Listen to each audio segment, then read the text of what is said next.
चलिए अब आपको सीधा लाइव लिए चल रहे ग्वालियर, जहां व्यापार मेला का शुभारंभ करने के लिए आज लाइव पहुंचे हैं मुख्यमंत्री डॉक्टर मोहन यादव। आप लाइव तस्वीरें देख रहे हैं इस वक्त ग्वालियर से, संबोधित करते हुए सिंधिया। तक हम ना पहुंचाए तब तक जी जान मेहनत करके दिन रात एक करना होगा। आज इस कार्यक्रम में हमारे विभाग के मंत्री चैतन्य कश्यप जी, मेरे दिल के में एक उमंग है, क्योंकि आज जब एक तरफ हमारे मुख्यमंत्री जी उपस्थित हैं महाकाल की नगरी से, उज्जैन की महाकाल की नगरी, जिस उज्जैन के साथ सिंधिया परिवार का एक बहुत पुराना रिश्ता रहा है। पहली राजधानी हमारी उज्जैन की होती थी। उस उज्जैन से हमारे मोहन यादव जी, महाकाल की नगरी के मोहन यादव जी आज मुख्यमंत्री के रूप में उपस्थित हैं। एक उमंग की भावना ग्वालियर चंबल संभाग में है। और वहीं दूसरी तरफ चेतन कश्यप जी भी हमारे बीच में है। जिस मेले की जिम्मेदारी मोहन यादव जी ने चेतन कश्यप जी के हाथ में दी है, अटूट विश्वास है कि ये मेला भी इनके नेतृत्व में आगे बढ़कर विकास और प्रगति के नए आयाम छुएगा। क्योंकि चेतन कश्यप जी भी रतलाम क्षेत्र से आते हैं, जो पुराना ग्वालियर स्टेट का क्षेत्र है, तो एक हृदय का संबंध इनके साथ भी हमारा रहा है। 1905 में इस मेले की शुरुआत सिंधिया परिवार के मुखिया ने, नवीन ग्वालियर के संस्थापक माधव महाराज प्रथम ने 1905 में शुरुआत की थी। उस समय में मुख्यमंत्री जी ग्वालियर चंबल संभाग में और पूरे ग्वालियर स्टेट में, यहां से लेकर नीमच रतलाम तक एकड़ की जमीन जो आज मेला प्राधिकरण, श्रीमन माधवराव सिंधिया मेला प्राधिकरण के अधीन है, माधव महाराज ने उस समय में पहला किसानों के लिए पशु मेला की शुरुआत इसी प्रांगण में की थी। और पूरे देश में ये पहला पशु मेला था। उनकी सोच विचारधारा, जिससे आप भी अच्छी तरह से वाकिफ हैं। उस समय में ग्वालियर स्टेट पहला स्टेट था जहां ग्वालियर स्टेट की रेलवे चलती थी। उज्जैन से मंदसौर से नीमच तक, रतलाम तक, ग्वालियर से श्योपुर तक, ग्वालियर से भिंड तक, ग्वालियर से शिवपुरी तक। और इसी सोच और विचारधारा के साथ कि श्योपुर का किसान, भिंड का किसान, शिवपुरी का किसान अपना अनाज रेलवे के आधार पे भी ग्वालियर के मंडी में ला पाए, उस विचारधारा के साथ माधव महाराज ने यह पशु मेला की स्थापना की थी। और तीव्र गति से वृद्धि और विकास इस मेला का हुआ। मेरे दादा, मेरे आजोबा शिवाजीराव महाराज ने 1937-1938 में, जो आज प्रधानमंत्री जी का संकल्प है, एक स्वच्छता अभियान इस मेले के द्वारा की शुरुआत की थी संपूर्ण ग्वालियर राज्य। इस मेले में स्वच्छता अभियान की शुरुआत की, एक रेडियो सिस्टम पूरे मेले में बिछवाया है। और जो भी किसान और जो भी व्यापारी अपना माल देश के किसी भी कोने में बेचना चाहता था, अगर वो रेलवे का टिकट खरीदता था, यहां से गुजरात जाने के लिए, उत्तर प्रदेश जाने के लिए, उस रेलवे टिकट पर रियायत, डिस्काउंट ग्वालियर स्टेट के द्वारा उस किसान और व्यापारी को दिया जाता, ताकि ग्वालियर का माल, ग्वालियर का व्यापार देश भर में जा पाए। और उसी सोच और विचारधारा को आगे लेते हुए 1984 में मेरे पूज्य पिताजी ने एक रूपरेखा इस मेले के लिए बनवाई। एक मेला प्राधिकरण 1996-97 में स्थापित हुआ। और एक भाई बहन का रिश्ता, जैसे अंतर्राष्ट्रीय जगत में दो शहरों का रिश्ता होता है भाई बहन का, वैसे मेले का रिश्ता दिल्ली के मैदान के आईटीपीओ के साथ ग्वालियर मेला का रिश्ता पूर्ण रूप से फॉर्मल रिश्ता बनाने का काम 1996 1997 में मेरे पूज्य पिताजी ने किया। एक भव्य रूप ITPO international trade fair authority के साथ इस मेले का रिश्ता बना और धीरे धीरे मेले का व्यापार, मेले के कारोबार, मेले का आय का स्रोत भी बढ़ता गया। लेकिन उसके बाद जो एक महत्वपूर्ण कदम मध्य प्रदेश की सरकार ने उठाई, वो महत्वपूर्ण कदम कि 50% रियायत रोड टैक्स के विषय पर मेले में बेचने के गाड़ियों को दी गई। और आज इस मंच से मैं मोहन यादव जी को दिल के गहराइयों से धन्यवाद देना चाहता हूं कि एक बार भी मुझे पिछले 1 महीने में जब से इन्होंने पद ग्रहण किया, एक बार भी मुझे निवेदन नहीं करना पड़ा। हमारे मुख्यमंत्री ने स्वयं निर्णय लिया कि मैं मेले में तभी आऊंगा जब कैबिनेट के द्वारा वो 50% रियायत मेले को देकर जाए। ऐसी सोच और विचारधारा मोहन यादव जी की रही है व्यापार को बढ़ाने के लिए। और मैं आपको विश्वास दिलाना चाहता हूं, पिछले बार कोविड के पहले 400 करोड़ की रेवेन्यू थी इस मेले की। जब कोविड के 1 साल पहले हमने रियायती 700 करोड़ का टर्नओवर हुआ। और मुख्यमंत्री महोदय, जब कोविड के बाद पहले साल हमने रियायती 700 करोड़ का टर्नओवर बढ़ के 1000 करोड़ का टर्नओवर मेले का बन चुका है। और आज ग्वालियर के जनता के तरफ से मैं विश्वास दिलाना चाहता हूं कि आपकी जो असीम कृपा रही है, आने वाले समय में इस रिकॉर्ड को भी हम आपके नेतृत्व में तोड़ने जाएंगे। मैं आपसे एक ही निवेदन करना चाहता हूं कि इस मेले को भव्य रूप हमें देना होगा। अभी नरेंद्र सिंह जी कह रहे थे, इस मेले में केवल व्यापार नहीं होता, केवल खान पान की व्यवस्था नहीं होती, लेकिन इस मेले में हमारे इतिहास और परंपरा के आधार पर संस्कृति, नृत्य, हमारे इतिहास की कल्पना इस मेले के मंच पे किया जाता है।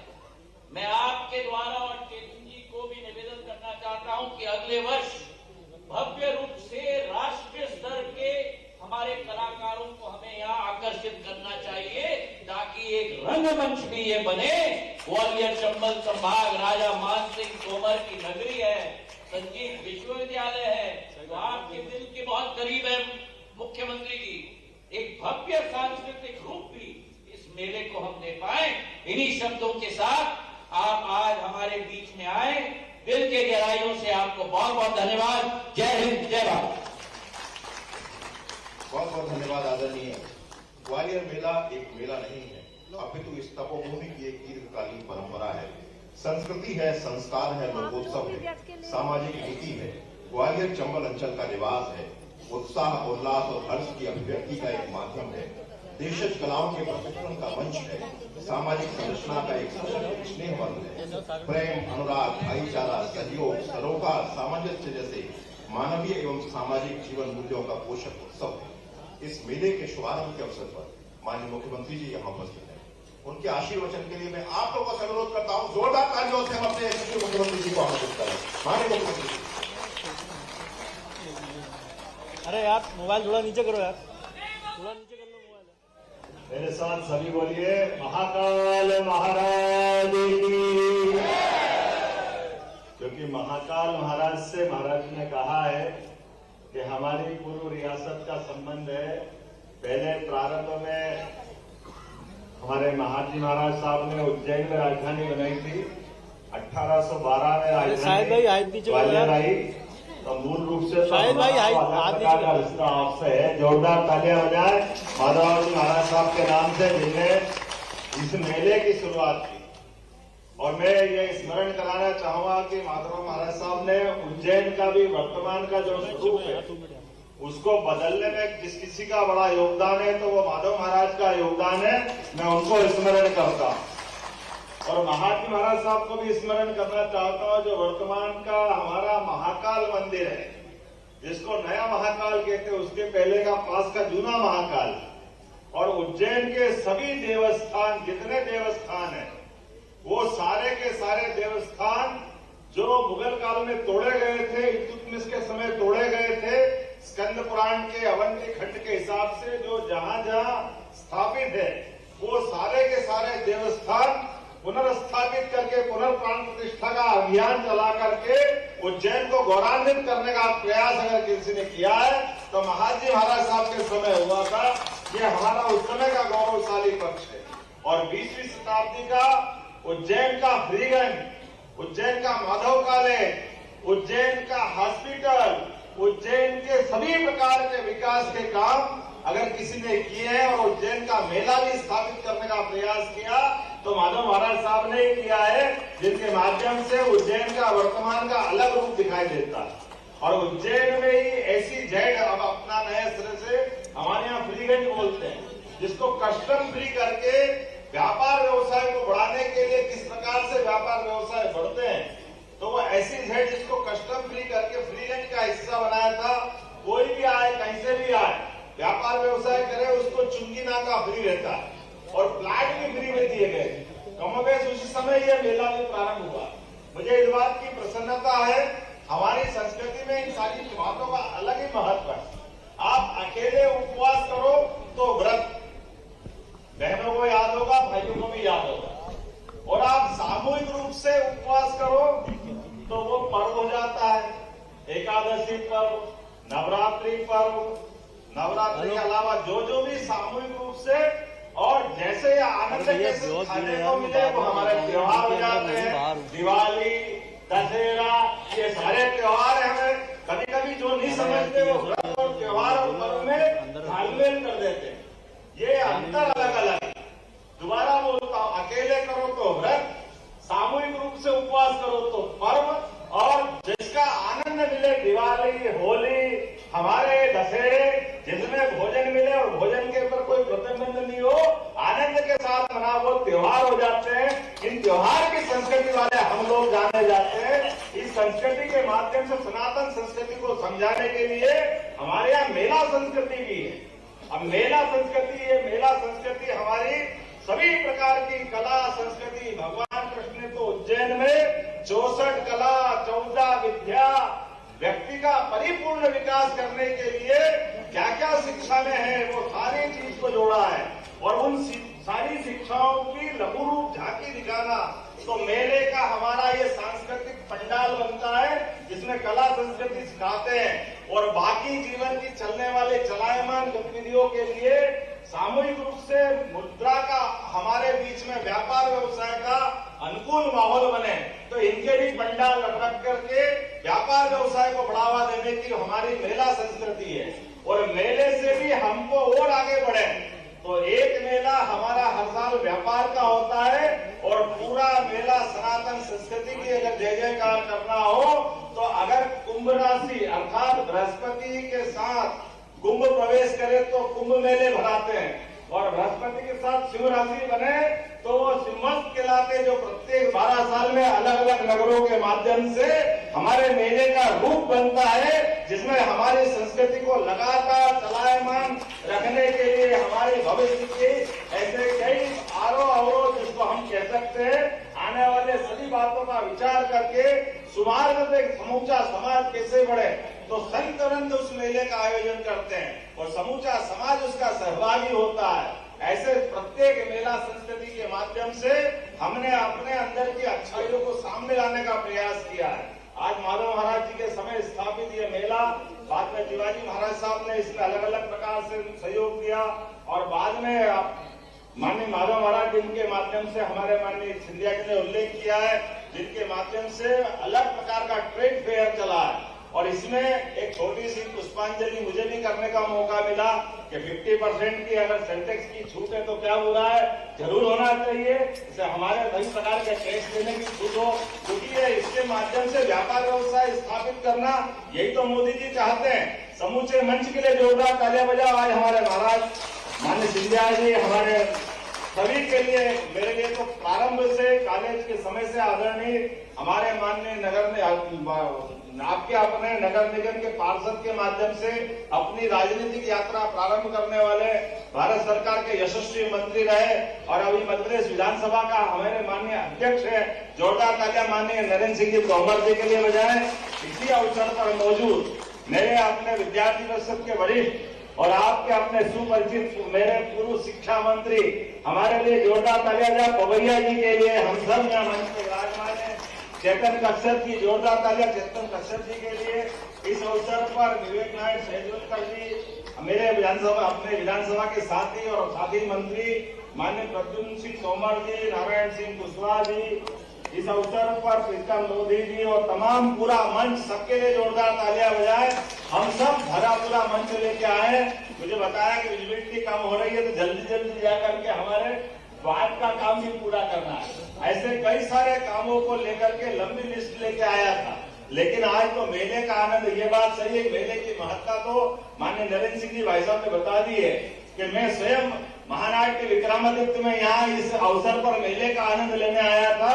विक्रमादित्य कितना गौरवशाली नाम, दुनिया में 3 भाइयों की जोड़ी मानी गई, एक भगवान राम और लक्ष्मण, एक भगवान कृष्ण और बलराम, और तीसरी हमारे प्रदेश की जोड़ी है विक्रमादित्य और भर्तरी, जिनने अपने जीवन के विभिन्न पक्षों से अलग अलग प्रकार से उनने बताया है एक मनुष्य के अंदर कितनी प्रतिभा होती है और उन प्रतिभाओं का सदुपयोग समाज के हित में कैसे किया जा सकता है। वो अद्वितीय क्षण ज्यादा पुराना नहीं, केवल 2000 साल पुराना है, जिसके लिए आज भी लोग सपना देखते कि सुशासन की बात चलेगी तो सम्राट विक्रमादित्य से बढ़कर के सुशासन करता कौन हो सकता है। ऐसे कई विशेषताओं को लिए ये हमारी भारत की विशेषता है। ऐसी लंबी मालिका है जिनके माध्यम से भारत ने अपनी दुनिया में अलग पहचान बनाई है। मैं आज के अवसर पर मेले के शुभारंभ की इस आनंद में सम्मिलित हुआ और शुभारंभ की घोषणा भी करता हूँ। विकास के मामले में यहाँ के बाद तुरंत हमने प्रयास किया है कि विकास का व्यवस्थाओं का विकेंद्रीकरण होना चाहिए। सरकार बनने के बाद यशस्वी प्रधानमंत्री ने कहा है कि हमारी केवल 4 ही जातियां हैं, गरीब, युवा, महिला, और हम सब उस पर विश्वास करते हैं। जोरदार तालियां बजाएं माननीय नरेंद्र मोदी जी के लिए। और अब ये जो सदी चालू हुई 2024 वाली, ये तो अयोध्या हमको बुला रही है। जयभान सिंह जी पवैया जी मौजूद है राम भक्तों को लेकर के। जो वर्तमान का दौर आप हम सब देखते अपनी आंखों के सामने है। परमात्मा की कृपा है, आप कोई भूले नहीं, तीसरी दिवाली मनाने का समय आया है 22 जनवरी को, जब दिवाली के रूप में हम अपने तमाम देवस्थान को जगमगाएंगे। मध्य प्रदेश सरकार भी उसमें सहभागी बनेगी, क्योंकि हमारा अधिकार तो ज्यादा है। चित्रकूट हमारी धरती पर है। प्रभु राम ने वनवास का 11.5 साल का समय हमारे साथ बिताया था। हम सब जान सकते हैं वर्तमान के दौर में मोदी जी के शासनकाल में सांस्कृतिक अनुष्ठान का जो पर्व चल रहा है, उस पर्व के आधार पर हम सब अपनी सनातन संस्कृति की जय जयकार करते हुए समूचे आयोजन में सहभागी हो। मेरी अपनी ओर से पूरे आयोजन की बधाई। बहुत बहुत धन्यवाद। भारत माता की जय। धन्यवाद माननीय मुख्यमंत्री जी, आपकी शुभकामनाओं के लिए हम कृतज्ञ हैं, ये सदन कृतज्ञ है। और स्मृति चिन्ह के लिए अनुरोध कर रहा हूँ प्राधिकरण के सचिव, जिला प्राधिकरण सचिव श्री नरेंद्र श्रीवास्तव जी, माननीय मुख्यमंत्री जी को स्मृति चिन्ह प्रदान करें।